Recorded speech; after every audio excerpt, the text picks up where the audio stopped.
पिछले एपिसोड में हमने देखा था कि किन्नान जब अपनी कल्टीवेशन करने के लिए उस स्पिरिचुअल पिल को निकालता है तो उसकी सारी की सारा स्पिरिचुअल ऑरा उसके मार्शल स्पिरिट अपने अंदर एब्सॉर्ब कर लेती है, जिस वजह से तो वो किन्नान के पास ही नहीं जा पा रही थी। ये देखकर वो भी हैरान रह गया होता है कि ये तो बहुत अच्छी बात है। उस पिल को लेने की वजह से उसके मार्शल स्पिरिट की पावर काफी ज्यादा बढ़ चुकी थी और वो अब 7th लेवल पर पहुंच चुका होता है। इसलिए वो ये डिसाइड करता है कि वो अब वो और कई सारी पिल का बंदोबस्त करेगा ताकि वो अपने मार्शल स्पिरिट की पावर को बहुत ही ज्यादा बढ़ा सके। जिसके बाद यहाँ से ये एपिसोड शुरू होता है। तो इस एपिसोड की शुरुआत में हम किन्नान को देखते हैं जो अपना कमरे के अंदर आकर अपना कल्टीवेशन कर रहा होता है, और जैसे जैसे वो वहाँ पर कल्टीवेशन कर रहा था उसकी बॉडी के अंदर से काफी ज्यादा फायर निकल रही होती है, जिस फायर को वहाँ पर कंट्रोल करने की कोशिश करता है क्योंकि इतनी खतरनाक कल्टीवेशन उसने काफी टाइम से नहीं करी थी। उसे वहाँ पर तकलीफ भी बहुत ज्यादा हो रही होती है, लेकिन तब भी वो सारी की सारी तकलीफों को झेले जा रहा होता है ताकि जल्द से जल्द वो यहाँ पर अपना ब्रेक थ्रू कर सके। और काफी देर की मेहनत के बाद उसकी मेहनत वहाँ पर रंग भी लेकर आ जाती है। उसने वहाँ पर दोबारा से अपना ब्रेक थ्रू कर लिया था, जिसे देखकर तो बहुत ही ज्यादा खुश हो गया होता है। वो खुद में कह रहा होता है मुझे तो अभी एक हफ्ता भी नहीं हुआ और मैंने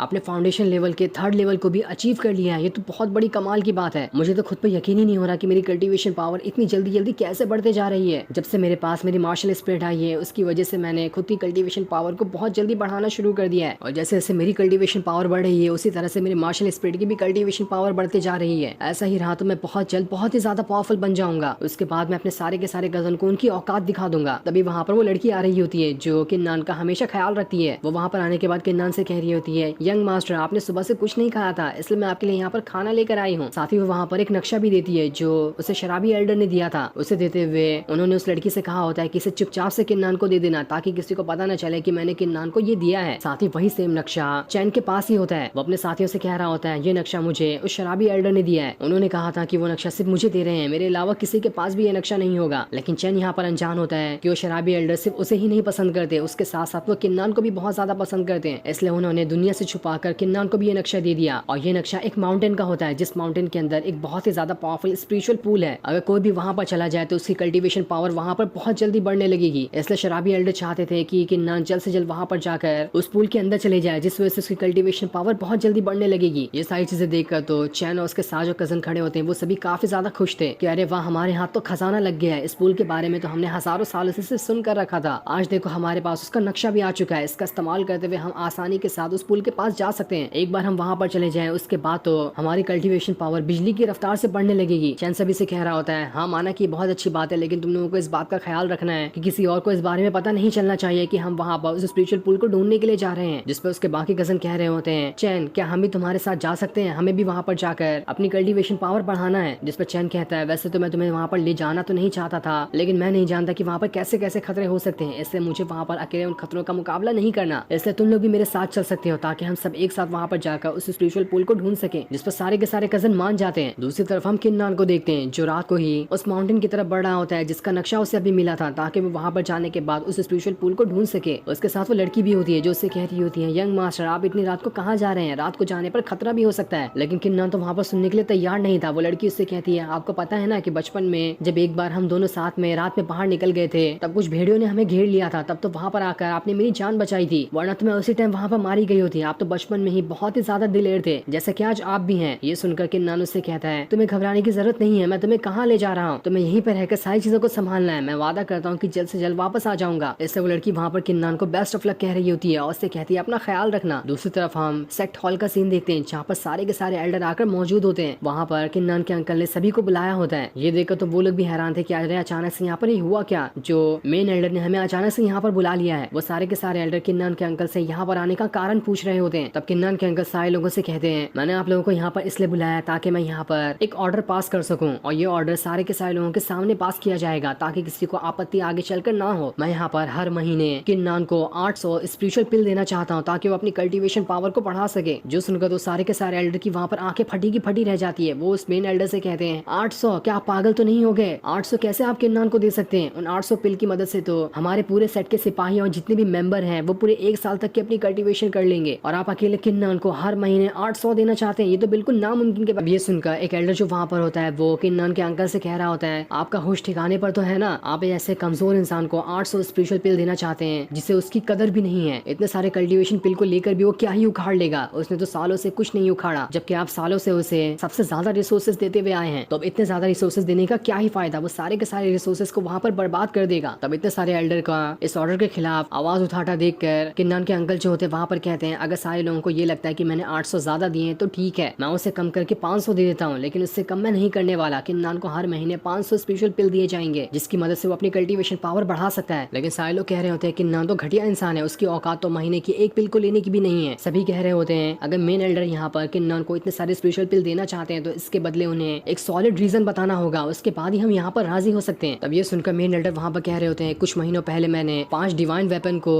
बड़ी मुश्किल के साथ हासिल किया था, जिसे मैंने यहाँ पर इस सेट के अंदर लेकर आया है। इस काम को करते हुए मेरी वहाँ पर जान भी जा सकती, लेकिन तब भी मैंने यहाँ पर आकर किसी से अपना क्रेडिट नहीं मांगा और इतना जोखिम भरा काम करने के बाद भी मुझे वहाँ पर कोई रिवॉर्ड नहीं मिला। जबकि इस रिवॉर्ड को अगर सही मायनों में देखा जाए कि कोई भी ये काम करे तो उसे कम से कम 500 स्पेशल पिल का रिवॉर्ड दिया जाता है, वो भी हर महीने, ताकि वो आगे भी चलकर ऐसे काम करता रहे। और उस टाइम जब मैंने उस रिवॉर्ड को नहीं लिया था तो आज मैं यहाँ पर उस रिवॉर्ड को किन्नान को ट्रांसफर करना चाहता हूँ ताकि वो 500 हर महीने स्पेशल पिल को हासिल कर सके। जो सुनकर दूसरा बड़ा एल्डर इतना ज्यादा गुस्सा हो जाता है कि वहाँ पर वो किन्नान के अंकल के साथ फाइट शुरू कर देगा। लेकिन किन्नान के अंकल भी वहाँ पर अपनी पावर का इस्तेमाल करते हुए इतना खतरनाक अटैक वहाँ पर करते हैं कि वो एल्डर वहाँ पर शांत हो जाता है। दूसरी तरफ हम किन्नान को देखते हैं जो पहाड़ी के पास आकर अपना थंडर स्वॉर्ड टेक्निक को सीखने की कोशिश कर रहा होता है। वो जैसे जैसे वहाँ पर अपनी थंडर स्वॉर्ड टेक्निक सीखता है उसकी स्वॉर्ड के अंदर से काफी ज्यादा बिजलियां निकल रही होती है और वो उस बिजलियों से भरी स्वॉर्ड को आसानी के साथ कंट्रोल भी किया जा रहा था। ये देखकर वो बहुत ही ज्यादा खुश होता है कि मैं तो यहाँ पर आसानी के साथ इस थंडर स्वॉर्ड टेक्निक को सीखते जा रहा हूँ। जैसे मैं एक अटैक करता हूँ उसके अंदर से काफी सारी बिजलियां निकलती है। अगर इस स्वॉर्ड का इस्तेमाल करते हुए मैं किसी के साथ भी फाइट करने के लिए जाऊँ तो मैं उसे आसानी के साथ हरा सकता हूँ। मेरे फादर ने तो मेरे लिए बहुत ही अच्छी टेक्निक चुन कर रखी थी क्योंकि मेरे फादर जानते थे कि मैं आगे चलकर बहुत ही ज्यादा पावरफुल कल्टीवेटर बनने वाला हूँ। देख लेना फादर, वो दिन दूर नहीं जब मैं आपकी सारी की सारी उम्मीदों के ऊपर खरा उतरूंगा। दूसरी तरफ हम शियाओ और उसके साथियों को देखते हैं जो उसी पहाड़ की तरफ आगे बढ़ रहे होते हैं ताकि उस स्पेशल पूल को ढूंढ सके। उसके साथी वहाँ पर कह रहे होते हैं मैंने यहाँ पर थोड़ी देर पहले किन्नान को देखा जो यहीं से गुजर रहा था। ये सुनकर शियाओ से कहते हैं आखिर ऐसा कैसे पॉसिबल है, वो यहाँ पर क्या करने के लिए आ गया होगा, पर अगर वो यहाँ पर आ ही गया है तो हमें उससे डरने की कोई जरूरत नहीं है। जैसे हमें वो दिखाई देगा हम उसे मार मार कर उसकी हालत खराब कर देंगे। लेकिन उसके साथी वहाँ पर कह रहे होते हैं अगर हमने उसे मारा और वो वहाँ पर बच गया तो इसके बारे में वो जाकर एल्डर से शिकायत कर सकता है। उसके बाद तो हमें दोबारा से पनिशमेंट लेनी पड़ेगी। उसकी वजह से तो हम अभी अभी पनिशमेंट लेकर बाहर निकले हैं और दोबारा से हम पनिशमेंट नहीं ले जाना चाहते। वही पेड़ पर बैठी हम एक लड़की को भी देखते हैं जो खुद में कह रही होती है जहाँ तक कि मुझे खबर मिली थी वो खबर तो बिल्कुल सच है कि इन फैमिली के कुछ कजन यहाँ पर आ रहे हैं। ये तो बहुत अच्छा मौका है इन्हें यहाँ पर चांद से मार डालने का। और इतना कहने के बाद वो वहाँ पर जोर जोर से हंस रही होती है। तो वहीं शिया उसके साथी वहाँ पर आपस में बातें कर रहे होते हैं कि हम अपने चेहरे पे मास्क लगाकर किन्नान की धुलाई कर सकते हैं, उसके बाद तो उसे पता ही नहीं चलेगा कि हमने उसे मारा है। तभी उन्हें आगे बढ़ते हुए वहाँ पर वही लड़की दिखाई देती है जिसे देखकर तो वो एकदम हैरान और खुश हो जाते हैं। वो उस लड़की से कह रहे होते हैं अरे लड़की, तुम्हें पता है ना कि ये जंगल कितनी खतरनाक जगह है, यहाँ पर तुम्हारा अकेले रहना तो बिल्कुल सही नहीं है, तुम मेरे साथ हो जाओ, हम तुम्हें अपने साथ यहाँ से जंगल पार करा देंगे। पर जैसे वो उस लड़की के पास आते हैं वो लड़की उनसे कहती है क्या तुम लोगों को पता है कि मैं कौन हूँ, मैं फैंग फैमिली से आती हूँ। ये सुनकर तो